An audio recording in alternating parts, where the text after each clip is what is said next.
Hello friends, মিঠুর পাকশালায় আপনাদের সবাইকে স্বাগত। আজ আমি একটা আলু ও হাফ কাপ সুজি দিয়ে ভীষণই টেস্টি একটা রেসিপি আপনাদের সাথে শেয়ার করছি। এজন্য প্রথমে একটা বড় সাইজের আলু নিয়ে নিয়েছি। আলুটা খোসাটা পরিষ্কার করে নিয়েছি। এরপর একটু জলের মধ্যে আলুটাকে নিয়ে নিয়েছি যাতে আলুটা কালো না হয়ে যায়। তো তারপর একটা স্ট্রেনারে আলুটাকে একটু এভাবে গ্রেট করে নিয়েছি। তো এখানে ছোট ছিদ্রযুক্ত গ্রেটার নিয়েছি, দিয়ে এটাকে খুব ভালো করে সরু সরু করে একটু গ্রেট করে নিচ্ছি। তো এইভাবে দেখুন পুরো আলুটাকে গ্রেট করে নিয়েছি। আলুটা গ্রেট করা হয়ে গেলে এটাকে ভালো করে ধুয়ে একটা পাত্রে তুলে নেব।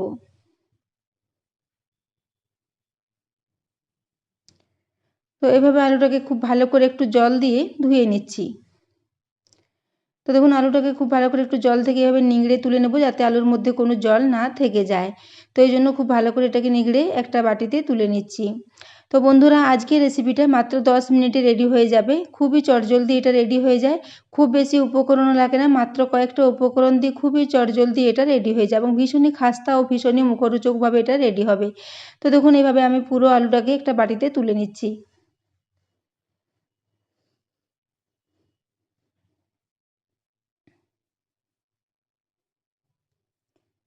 তো দেখুন পুরো আলুটাকে এখানে বাটিতে নিয়ে নিয়েছি। এরপর একটা পাত্র নিয়ে নিয়েছি, তাতে এই পুরো গ্রেট করা আলুটাকে দিয়ে দিচ্ছি। তো পুরো আলুটা নিয়ে নিলাম এখানে। আলুটা নেওয়া হয়ে গেলে এখানে মেজারিং কাপ মেপে হাফ কাপ পরিমাণে সুজি দিয়ে দিচ্ছি।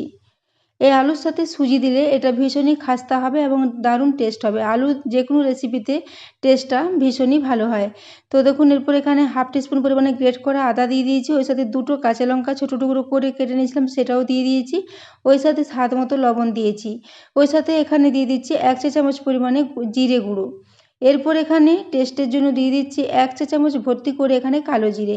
এখানে আজ আমি কোনো রকমের ধনেপাতা বা কসুরি মেথি ব্যবহার করিনি, শুধুমাত্র এই কালো জিরে দিয়ে এই রেসিপিটার টেস্ট ভীষণই ভালো হবে। আমরা সাধারণত পকোড়া তৈরি করে থাকলে এরকম কালো জিরে দিয়ে রেডি করি। কালো জিরে কিন্তু টেস্টটা ভীষণভাবে ভালো করে, সেজন্য আমি এখানে শুধুমাত্র কালো জিরে দিয়ে এই রেসিপিটা রেডি করে নিচ্ছি। তো দেখুন এটাকে চামচে করে প্রথমে শুকনো অবস্থায় খুব ভালো করে মিশিয়ে নিচ্ছি, কারণ আলুটার সাথে লবণ দেওয়ার কারণে এর থেকে কিছুটা জল বেরিয়ে আসবে। সেই জলেই কিছুটা সুজিটা মাখা হয়ে যাবে। এরপর এখানে আমি অল্প অল্প করে একটু জল দেবো, তারপর এটাকে শুকনো শুকনো করে মেখে নেব। খুব বেশি একদম নরম ব্যাটার টাইপের কিছু করব না, এটাকে কম কম করে জল দিয়ে এটাকে এভাবে একটু চামচে করে খুব ভালো করে মিশিয়ে নিচ্ছি। তো বন্ধুরা, আজকের রেসিপিটা আপনারা বিকেলে চায়ের সাথে স্ন্যাক্স হিসেবে বানিয়ে নিতে পারেন। খুবই চটজলদি হয়ে যাবে। এক সাইডে চা বসিয়ে আর পাশের উনুনে এরকম একটা রেসিপি খুব সহজেই রেডি হয়ে যাবে। একদমই সময় বেশি লাগবে না। তো দেখুন আমি এরপর এটাকে চামচে করে খানিকক্ষণ মিশিয়ে নিয়েছি। তো প্রথমে আমি 3 চামচ জল দিয়েছিলাম, পরে আবারও 1 চামচ মতো জল এখানে দিয়েছি। এরপর এটাকে দিয়ে খুব ভালো করে আবারও মিশিয়ে নিচ্ছি। প্রথমে চামচে করে মিশিয়ে নেব, তারপর চামচটা তুলে নিয়ে এটাকে হাতে করে খুব ভালো করে আরেকবার মিশিয়ে নেব। তো দেখুন চামচটা রেখে দিয়ে হাতে করে এবার খুব ভালো করে মিশিয়ে নিচ্ছি। তো এটাকে এইভাবে খুব ভালো করে সুজিটাকে একটু এই জল ও আলুর মধ্যে খুব ভালো করে ভিজিয়ে নেব। তারপর এটাকে কিছুক্ষণের জন্য রেস্টে রেখে দেবো, কারণ সুজিটা ভিজে থাকলে অনেকটাই বেড়ে যায়। তো সেজন্য এটাকে প্রথমে হাতে করে এভাবে মিশিয়ে নিলাম, তারপর ঢাকা দিয়ে রেস্টে রেখে দিচ্ছি 10 মিনিটের জন্য।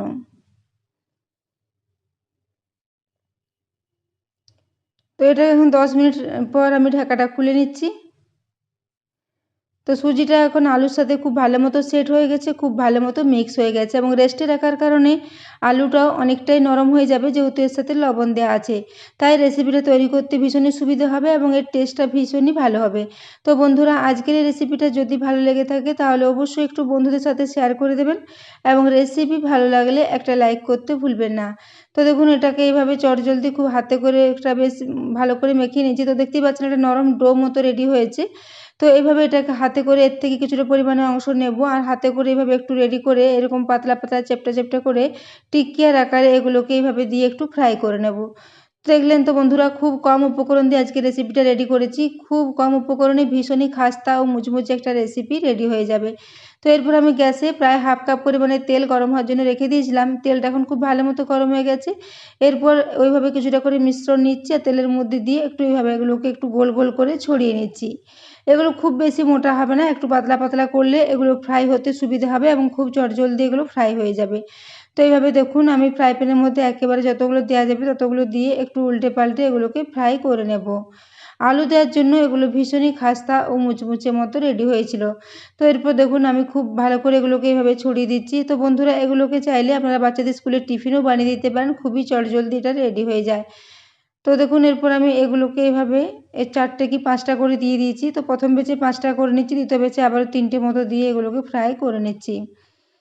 তো এইভাবে একটু আমি হাতে করে বারবার একটু নাড়াচাড়া করে একটু পাতলা পাতলা করে এগুলোকে রেডি করে নিয়েছি। তো এরপর আমি নিচের দিকটা 2 মিনিটের জন্য একটু মিডিয়াম ফ্লেমে ফ্রাই করে নিয়েছি। তো দেখতে পাচ্ছেন নিচের দিকটা বেশ একটা হালকা লালচে কালার এসেছে। এরপর এইভাবে সবগুলোকে একবার উল্টে দিচ্ছি।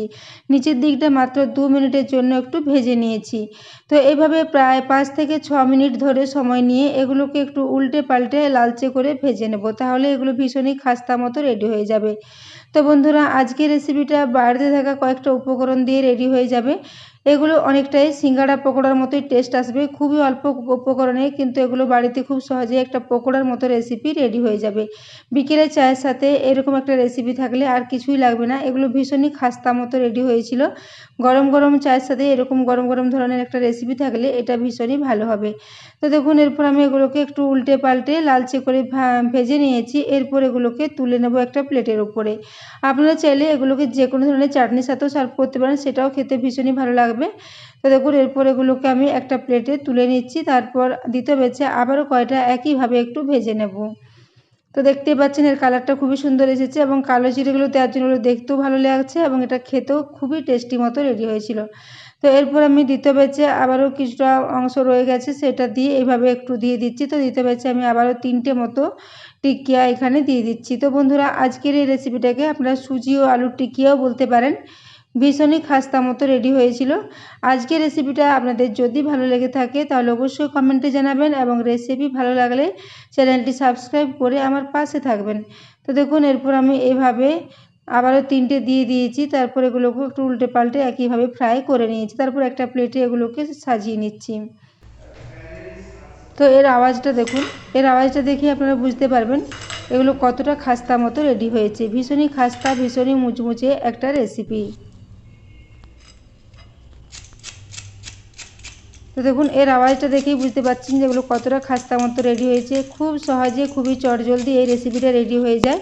তো বন্ধুরা আজকে রেসিপিটা অবশ্যই একবার বাড়িতে ট্রাই করবেন। তো দেখুন একটা ভেঙে দেখিয়ে দিচ্ছি, উপর থেকে ভীষণই খাস্তা ও মুচমুচে একটা রেসিপি। তো দেখুন ভীষণই খাস্তা মতো এগুলো রেডি হয়েছিল।